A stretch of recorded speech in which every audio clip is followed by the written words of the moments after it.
Hi, and we're back with another Fwoosh video breakdown. This time we're featuring a look at the new series from the Jakks Pacific World of Nintendo Deluxe action figure line.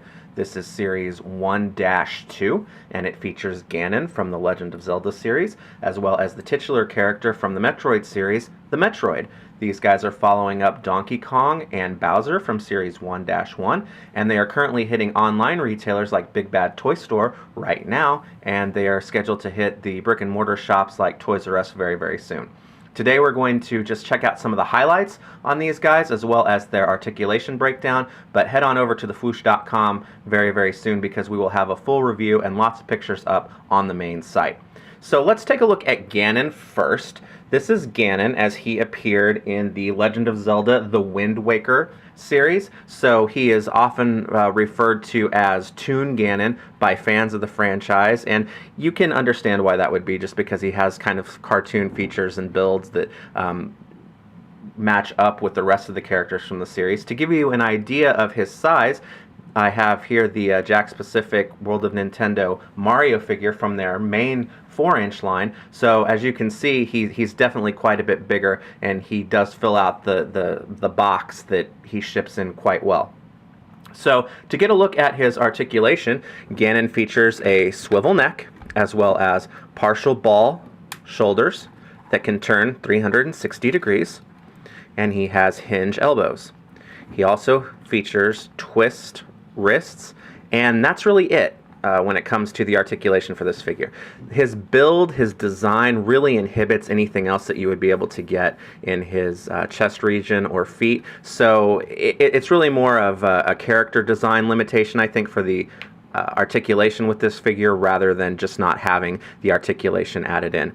But the sculpt on this figure is very, very nice for this version of Ganon. This is how he appears as the king of the Gerudos or Gerudos, however you care to pronounce it. And he has this long, elaborate black robe with some pretty ornate detailing on the back. And I'm happy to say that it looks like, for the most part, Jakks got the paint down very, very cleanly with this paint print, so it actually looks very, very nice on the figure. He does stand kind of imposing over the other figures, so you know, the Link is a much smaller character in the game, so as he would register probably about Mario height in the game, this would be a great height relationship that these two would share. So he is mostly hollow, but he's a solid figure at the same time. He's got great balance and he has great shelf presence, so I think he's going to look great standing up next to Link on the shelf. The other figure in the series, though, is the one that I am not going to make any bones about being the most excited about, but this is the Metroid.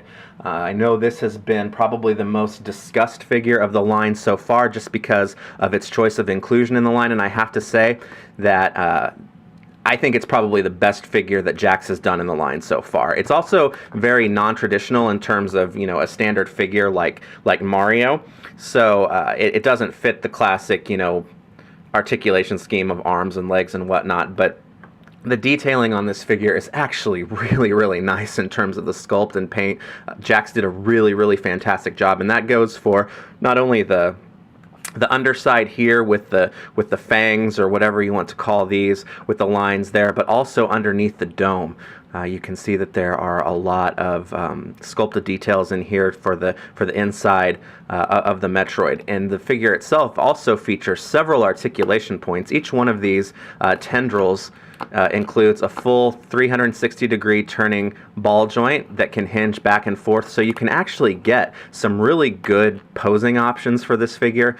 You know, you can have it splayed out, you know, just kind of in a movement pattern, or you can have it clamped down so that if you have, you know, another one of your figures, that it can actually hold on to them like this in kind of an attack movement. I mean, the Metroids, to me, they were always really scary even back in the old 8-bit days. So this figure definitely does a good job of capturing, you know, this grotesque alien form that's perfect for fighting the hero Samus. The cool part about this too is that the dome that covers the Metroid, it's actually made of a squishy material, so it almost gives it kind of more of an organic feel rather than it being hard plastic. And I think this is a really, really cool design choice that Jakks made when configuring this figure. It adds a lot of personality to the figure just to be able to touch it, and you can kind of give the sense that it pulsates. So that fits right in line with the Metroid. So this is a really exciting figure, and I'm sorry I have not found the Jakks specific Samus figure yet, but I do have the Figma Samus figure right now. And as you can see, even though the Figma version of Samus would be quite a bit bigger than the Jakks, because the Jakks figure was probably going to register about a little bit taller than Mario, I think the scale relationship here is still really, really great. So this is definitely a scary looking figure that populates that Metroid